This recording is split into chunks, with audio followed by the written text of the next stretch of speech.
Hello, a very warm welcome to our Bitesize live Q&A for future undergraduate students on studying at a Russell Group University. My name is Bill Hoare. I work in the recruitment team at the University of Glasgow, and I'm delighted to welcome you to this live session. I know we have people tuning in from across the world, so it's great you're able to join us. Wherever you are, good evening, good afternoon, good morning.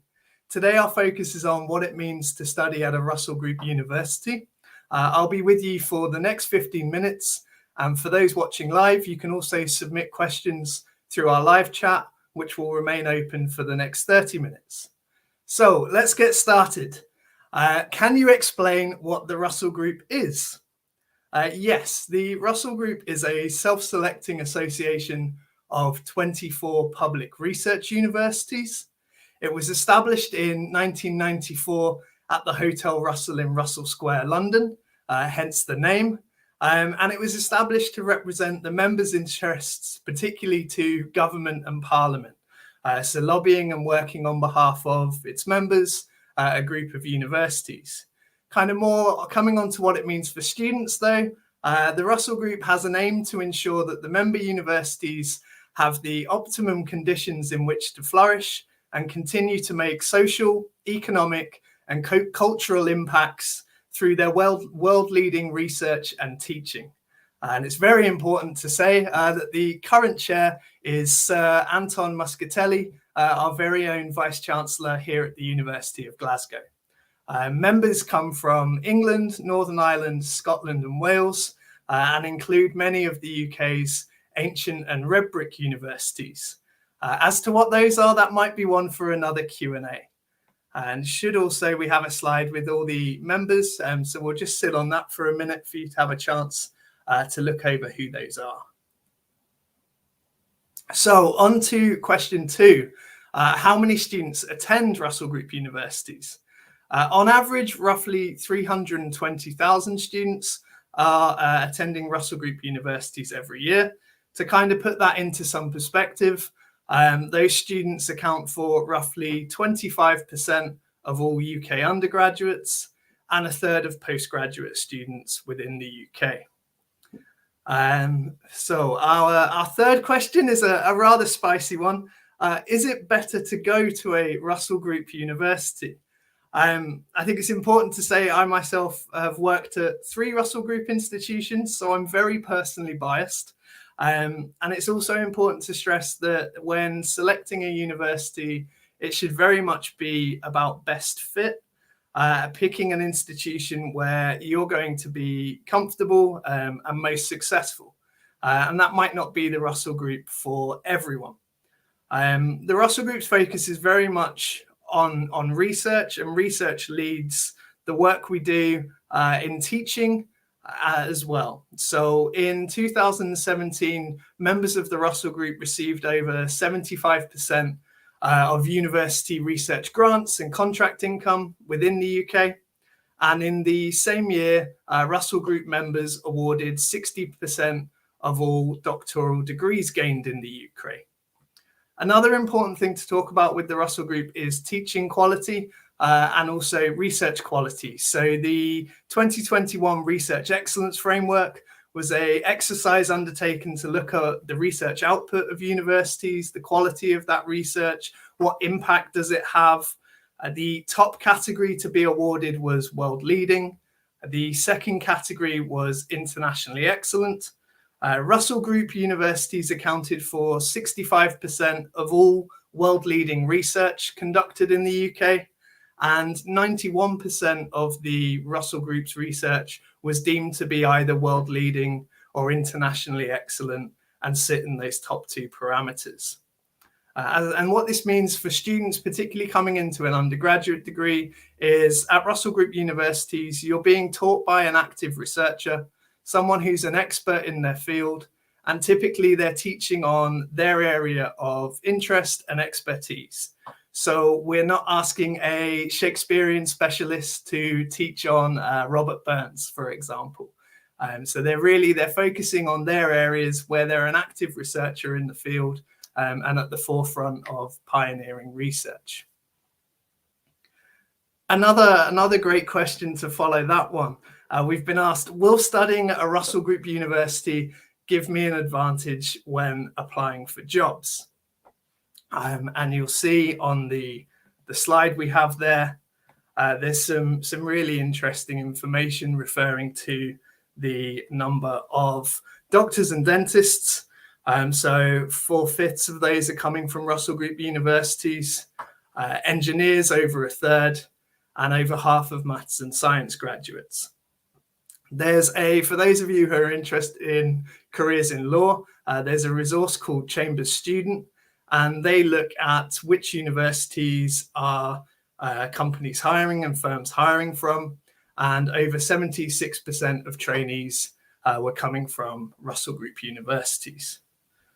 Russell Group universities on average as well, and I think it is important to stress this is on average, have a higher average graduate salaries than those coming from post-92 institutions. So on the whole, I think it's fair to say, particularly if you're looking to work for large multinational global companies, they are very familiar with the Russell Group, our students, and know the quality of graduates coming out of those institutions.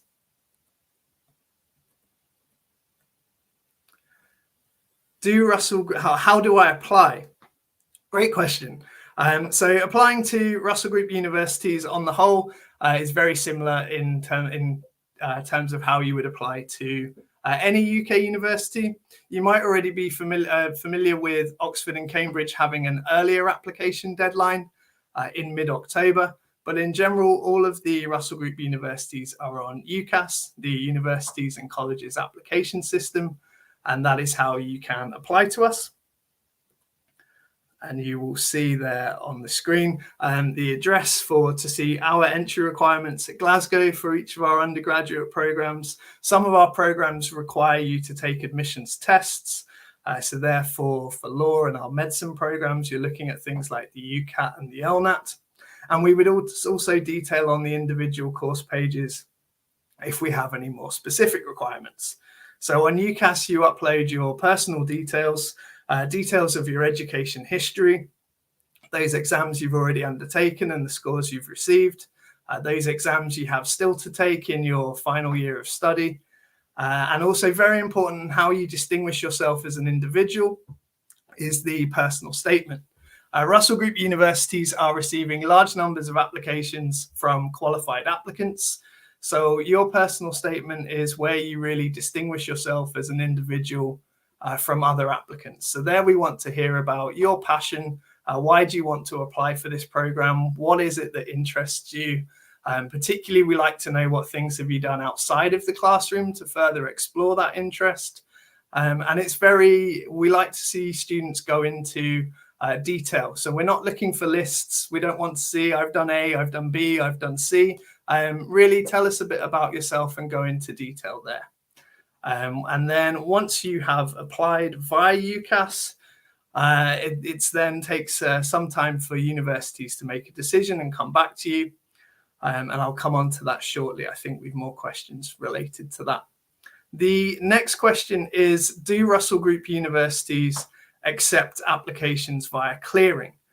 This is very institution dependent, so I wouldn't be able to say yes for everyone on the whole. So clearing is the opportunity later in the year to, after you've submitted your application, if you're unsuccessful, so you don't receive any offers from a university, or you're not satisfied with the offers you've received, you can go into clearing, and clearing is where universities will list what courses they still have places for, and they're still accepting applications.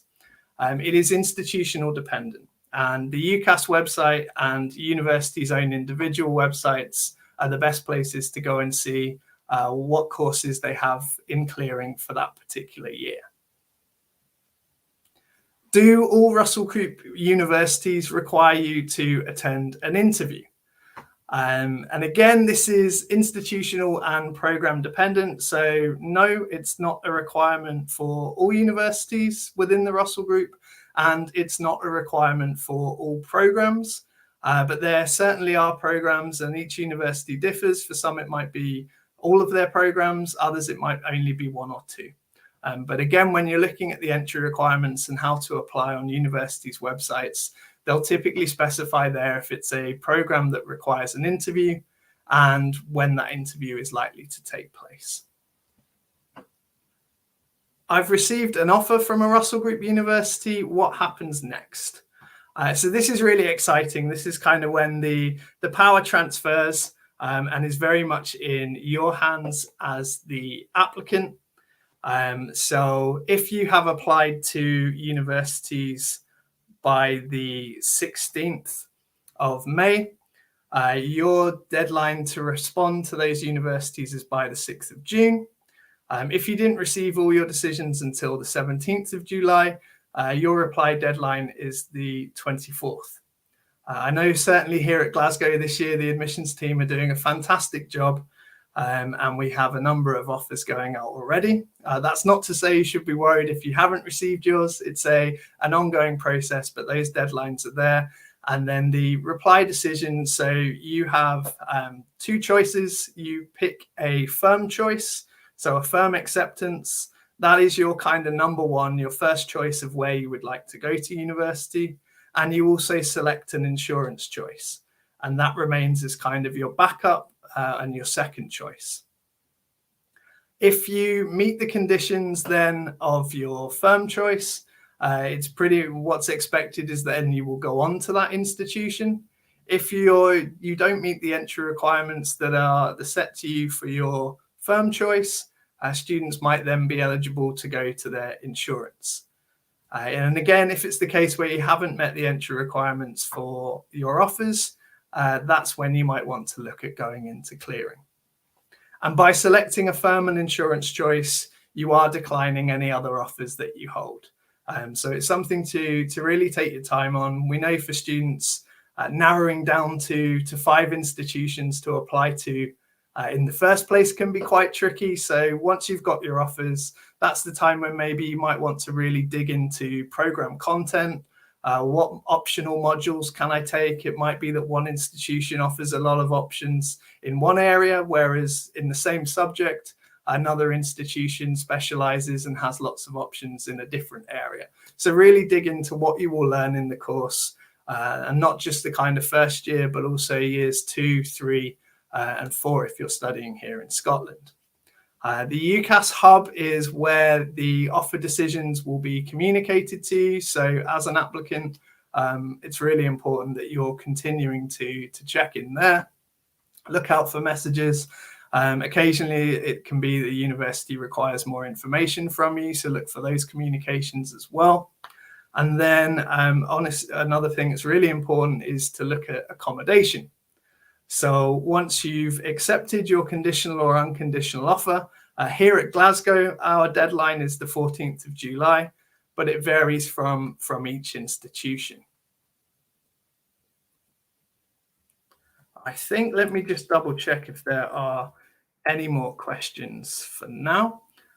So that's everything that I've had, and my time is up for today. But if you're joining live and you have further questions, as I mentioned, we have colleagues who will continue to answer those for the next 15 minutes. Hopefully you found that of some use. Hopefully it's an inspiration for you to dig a bit deeper into Russell Group universities. And we hope to be welcoming you to the University of Glasgow in the not too distant future. Thank you.